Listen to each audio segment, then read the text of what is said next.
بیان یہ دیا ہے کہ دیوبندی اور بریلوی کے درمیان فرق یہ ہے کہ بریلوی تیجا ساتہ 40واں اذان سے پہلے درود فاتحہ نظر و نیاز یہ کام کرتے ہیں، قوالی کرتے ہیں، قوالی کو درست سمجھتے ہیں، اور دیوبندی وہ بدعات کا رد کرتے ہیں اور اس کو ناجائز سمجھتے ہیں۔ تو جو بدعات کا رد کرتے ہیں اور ان کاموں کو ناجائز سمجھتے ہیں وہ دیوبندی کہلائے، ان کو دیوبندی کہا جاتا ہے، اور جو تیجا ساتہ 40واں ششمائی برسی وغیرہ اور قوالی کرواتے ہیں ان کو بریلوی کہا جاتا ہے۔ تو طارق مسعود صاحب نے جو بریلویوں اور دیوبندیوں کے درمیان بنیادی فرق جو بیان کرنے کی کوشش کی ہے، یہ ایک بہت بڑا مغالطہ ہے۔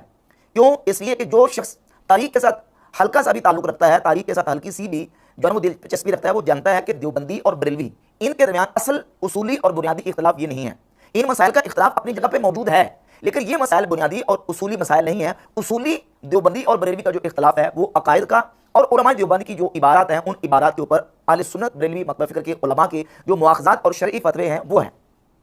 اور اس بات کا باقاعدہ اظہار مکتبہ فکر دیوبند کے بہت بڑے مناظر، جن کو امام المناظرین دیوبندیوں کے یہاں کہا جاتا ہے، محمد منظور نعمانی، انہوں نے اپنی کتاب فتوحات نعمانیہ کے صفحہ 300 پر کیا ہے اور لکھا ہے کہ شاید بہت سے لوگ ناواقفی سے یہ سمجھتے ہیں کہ میلاد و قیام، عرس و قوالی، فاتحہ، تیجا، 10واں، 20واں، 40واں برسی وغیرہ رسوم کے جائز و ناجائز اور بدعت و غیر بدعت ہونے کے بارے میں مسلمانوں کے مختلف طبقوں میں جو نظریاتی اختلاف ہے یہی دراصل دیوبندی و بریلوی اختلاف ہے، مگر یہ سمجھنا صحیح نہیں ہے، کیونکہ مسلمانوں کے درمیان ان مسائل میں یہ اختلاف تو اس وقت سے ہے جبکہ دیوبند کا مدرسہ قائم بھی نہیں ہوا تھا اور مولوی احمد رضا خان صاحب پیدا بھی نہیں ہوئے تھے، اس لیے ان مسائل کے اختلاف کو دیوبندی بریلوی اختلاف نہیں کہا جا سکتا۔ علاوہ ازیں ان مسائل کی حیثیت کسی فریق کے نزدیک بھی ایسی نہیں ہے کہ ان کے ماننے نہ ماننے کی وجہ سے کسی کو کافر یا اہل سنت سے خارج کہا جا سکے۔ یہی وجہ ہے کہ مولوی احمد رضا خان صاحب اور ان کی خاص ضروریت کے علاوہ ہندوستان کے بہت سے علماء اور بہت سے علمی حلقے ایسے ہیں جن کی تحقیق اور رائے ان مسائل میں علماء دیوبند کی تحقیق سے مختلف ہے، مگر اس کے باوجود ان میں سے کوئی بھی دوسرے کی تکفیر یا تفسیق نہیں کرتا۔ یہ منظور نعمانی دیوبندی عالم اور دیوبندی مناظر اس بات کو تسلیم کر رہے ہیں کہ یہ جو قوالی، عرس، فاتحہ، نظر و نیاز اور تیجا ساتہ 40واں ششمائی برسی یہ بنیادی اور اصولی اختلافات نہیں ہیں، یہ فروعی اختلافات ہیں۔ بنیادی اور اصولی اختلافات کیا ہیں؟ وہ ہیں علماء دیوبند کے عقائد اور ان کی کتابوں کے اندر جو عبارات خلاف اسلام، کفریہ اور گستاخانہ عبارات علماء دیوبند نے اپنی کتابوں میں لکھی ہیں ان کے اوپر بنیادی اختلاف ہے۔ طارق مسعود صاحب اس بات کو تسلیم کرتے ہیں کہ شروع سے اہل سنت حنفی چلے آ رہے ہیں، اور وہی جو حنفی چلے آ رہے تھے ان کی آگے پارٹیشن ہوگی کہ ایک دیوبندی ہو گئے جو کہتے ہیں بدعات کا رد کرتے تھے اور انہوں نے بدعات کا رد کرنا شروع کر دیا، اور جو تیجا ساتہ 40واں کرتے رہے ان کو بریلوی کہا جانے لگا۔ اب سوال یہ پیدا ہوتا ہے کہ وہ جو حنفی چلے آ رہے تھے ان حنفیوں کے ساتھ اسی عقیدے پر اور اسی ڈگر پر، اسی منہج اور اسی نظریے کے اوپر کون قائم چلا آ رہا ہے؟ کیا دیوبندی چلے آ رہے ہیں یا بریلوی چلے آ رہے ہیں؟ ہندوستان میں، ہندو پاک میں جو اسلام آیا، جو مسلمان لوگ ہوئے اہل سنت و جماعت کے عقیدے پر اور فقہ میں انہوں نے حنفی مذہب کو قبول کیا، وہ مسلمان کس عقیدے پر تھے؟ کیا وہ بریلوی نقطہ نظر جو آج عقیدہ ہے اس پر تھے یا دیوبندیوں کے عقیدے کے اوپر تھے؟ تو یہ بات بالکل روزے روشن کی طرح واضح اور عیاں ہو جاتی ہے، اور اپنے اور بیگانوں سب نے اس بات کو تسلیم کیا ہے کہ جو اہل سنت بریلوی مکتبہ فکر ہے یہی وہ لوگ ہیں جو قدیم سے اہل سنت و جماعت کے عقیدے اور ان کی روش پر چلے آ رہے ہیں۔ شیخ اکرام اپنی کتاب موجہ کوثر کے صفحہ نمبر 70 پر لکھتے ہیں کہ انہوں نے، یعنی مولانا احمد بریلوی صاحب نے نہایت شدت سے قدیم حنفی طریقوں کی حمایت کی۔ امام احمد رضا خان محدث بریلوی رحمۃ اللہ وہ ہیں جنہوں نے قدیم حنفی طریقوں کی شدت کے ساتھ حمایت کی، اور سلیمان ندوی وہ حیات شبلی کے صفحہ 46 پر لکھتے ہیں کہ تیسرا فریق وہ تھا جو شدت کے ساتھ اپنی روش پر قائم رہا اور اپنے آپ کو اہل سنت کہتا رہا۔ اس گروہ کے پیشوا زیادہ تر بریلی اور بدایون کے علماء تھے۔ اور یہ ایک اور کتاب ہے غیر مقلد عالم ثناء اللہ امرتسری، ان کی شمع